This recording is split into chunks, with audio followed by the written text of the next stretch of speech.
All right, welcome into Beers by the Ivy. This is going to be a rant. Beers by the Ivy presented by Joey Scott Media. I'm Joey Scott, and this is my sports podcast. I'm a Pacers fan. I just watched the game. This game just ended. Pacers won 111, Knicks 106. Pacers might be the softest team I've ever seen play basketball. I mean, from start to finish, that game was beyond boring. I mean, the Pacers should just join a church league and play on carpet because they play so soft. I mean, there wasn't a single moment in that game where I was like, oh, yeah, the Knicks, the Pacers are at least as good as the Knicks, at least as tough as the Knicks. Every single time there could be a jump ball, loose ball, the Knicks would get it. The Knicks would just run the floor, just pound them. Just a complete embarrassment. I've been going to Indianapolis sporting events my entire life. I got lucky where I got to go to a few really intense Colts fans. I know how good Indianapolis fans are. I've been to the Indy 500. I mean, I've literally seen it all in Indianapolis. Those fans tonight, too, I swear, they did not stand up. The bottom section did not stand up one time till the fourth quarter. Can we get some fans actually in there? I mean, I feel like the Pacers had more energy at SMG dealing with just like fans that weren't even rooting for them. Oh my God. All right, let's go on the box score, and I'm going to finish my rant. Halliburton 35, Nemhard, who I called neighbors yesterday, 5 points, hit the biggest shot of the game. I did enjoy the self-confidence to turn back and shoot it, whether you think it's going in or not. He hit it. Hey, great. Siakam 26, hit a free throw. Bench 0 points, shot 47.2%. They had some points, but they essentially didn't have points. Brunson, 26 on one leg, out of gas completely, 26. The reason why I love Brunson is because he's the kind of guy who can play on one leg, play terrible three quarters, and hit 8 shots in a row to win the game. Just, God, that guy's a winner. Hart, 16. Thunder, 16. Hart, 16. Once again, you gotta love that guy. I keep it straight on this podcast. Even if I'm a Pacers fan, if the other team plays good and plays with heart and integrity, I will tell you 100% of the time. DiVincenzo, I mean, it's like he had like playing with Steph Curry for like a year or two, whatever he did, it's like rubbed off on him. 35 points, a clean 35 points, a tough 35 points. Shot 47.5 from the field. So exactly, pretty much both teams shot exactly the same, 47.2% and 47.5% for the Knicks. So, man, I just watching that game, I just was, I can only bring it back to my sports career, and I'm just telling you right now, I grew up in an environment where if we played a team that we were better than, and we gave some loafing, lack of effort, lack of toughness, we would either run or skate after the game 100% of the time.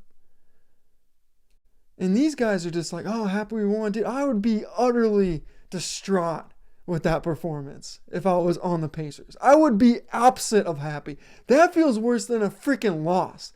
At least the losses, you could say, oh, there's a few bad calls on the refs. This game, I mean, the Knicks are barely walking out there, guys. Barely walking. And the Pacers are just barely beating them. Just an utter embarrassment. Okay, utter embarrassment. Where's at any level toughness on the Pacers? We seriously look like an AAU team. Just complete joke. I mean, you just know any jump ball, any point, you're just gonna lose it. Another thing too that really makes me mad, and this is going back to my sports career, is the Pacers just want to lay on the ground when they hit the ground, look around, oh, did I get fouled, act like you're hurt. I hate that. We had a rule on my hockey team where if you laid on the ice, then you are out for the game because you must be injured. I vividly remember people on my team getting destroyed to the point where they're completely out. And I vividly remember guys crawling to the bench. That was culture. That was toughness. We had a guy break his femur. And that was the only time where we were like, damn, he really must be injured. And everybody knew, damn, he must be injured. And he had a broken femur. I mean, I just hate the softness. I hated the softness. I mean, I'm a broken record already. I think we're 2 minutes into the video, but golly, the softness just drives me up a wall. The fans were just flat out terrible. I'm going to game 4, and I'm going to start yelling at people. I don't want to be yelling at people. Stand up. Stand up. I didn't hear the fans chanting, and literally into the fourth quarter, I heard a few times them yelling defense. Like, I'm used to going to Colts games where people don't sit down. It's like a religion back in the Peyton Manning era. And it's the same thing with the Pacers. You know, I didn't get to grow up with Reggie Miller, you know, in the 90s. You know, I was still a real little kid then. But watching the documentary, watching those fans, I'm thinking, okay, cool. Pacers are going to have an advantage going into game 3. We can show the Knicks fans in the Garden what the Pacers barn's about, what the field house is about. Nope. Terrible. Terrible. Terrible. Complete joke. Complete loss.